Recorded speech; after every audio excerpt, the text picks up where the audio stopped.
Okey, kita baca kelebihan haji dan umrah. A'udzubillahi minasyaitonirrajim. Al-yawma akmaltu lakum dinakum wa atmamtu 'alaikum ni'mati wa raditu lakumul Islam madina. Pada hari ini aku, yakni Allah, telah menyempurnakan untuk kamu agama kamu, dan aku, yakni Allah, telah sempurnakan nikmatku ke atasmu, dan aku telah meredhakan ataupun memilih Islam sebagai agamamu.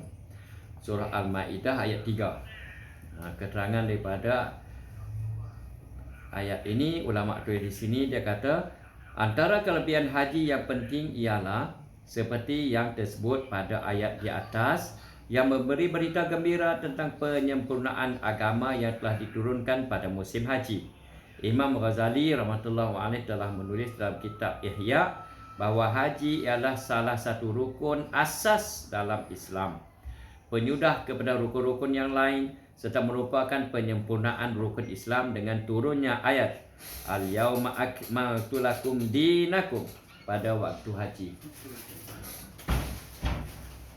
Dalam sebuah hadis ada nyatakan bahawa beberapa orang alim Yahudi telah berkata kepada Sayyidina Umar radhiyallahu anhu bahawa kamu membaca satu ayat dalam Al-Quran yang kalaulah ayat tersebut diturunkan kepada kami, pasti kami akan menjadikan hari itu sebagai hari raya untuk kami rayakan setiap tahun.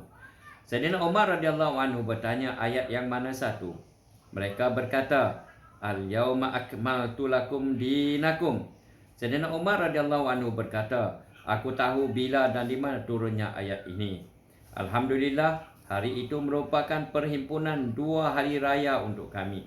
Pertama, hari Jumaat, iaitu ia seperti hari raya bagi orang Islam. Kedua, di Arafah, ia juga merupakan hari raya khusus bagi jemaah haji. Beliau berkata, ayat ini telah diwahyukan pada waktu petang selepas asar hari Jumaat, ketika Nabi berada di atas untanya di padang Arafah. Pada hakikatnya, dalam ayat ini terdapat satu berita gembira yang sangat besar yang telah disampaikan kepada kita. Dalam sebuah hadis ada menyatakan bahawa setelah ayat ini diturunkan, tidak ada lagi hukum baru yang diwahyukan mengenai halal dan haram. Jadi semasa melakukan haji, setelah seseorang menyedari yang agama Islam itu sempurna dan lengkap dengan fardunya ibadat haji, maka hendaklah dia melakukan ibadat-ibadat haji ini dengan penuh gairah dan bersemangat. Ketika ayat ini diturunkan, Nabi SAW sedang berada di atas untanya. Oleh sebab beratnya bebanan wahyu, unta itu terus terduduk dan tidak mampu berdiri lagi. Sayyidatina Aisyah radhiyallahu anha berkata, begitulah yang selalunya berlaku apabila wahyu diturunkan kepada Nabi SAW berada di atas unta. Maka unta itu terduduk dan tidak dapat bergerak sehinggalah penurunan wahyu selesai. Sayyidina Abdullah bin Amr radhiyallahu anhu menukilkan satu sabdaan Nabi SAW bahawa ketika wahyu diturunkan, aku merasakan yang nyawaku akan tercabut.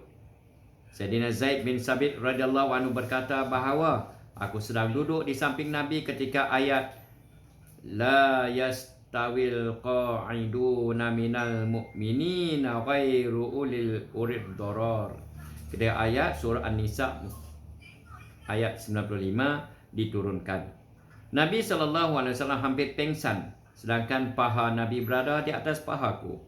Aku terasa pahaku akan patah kerana beratnya paha Nabi SAW. Ini adalah kehebatan dan keagungan kalam suci Allah yang selalu kita baca sambil lewat seolah-olah perkataan biasa. Setakat ini adalah penerangan daripada beberapa potongan ayat suci Al-Quran. Selepas ini akan dibicarakan pula terjemahan daripada beberapa hadis. Allahu Akbar. Subhanallah. Itu dia. Alhamdulillah. Semoga kita dapat amal dan sampaikan, insya-Allah. Semoga Allah Ta'ala bagi kita dan keturunan kita kefahaman agama sebagaimana Allah bagi kefahaman agama kepada sahabat-sahabat Nabi, sahabat-sahabat Nabi serta keturunan mereka, insya-Allah.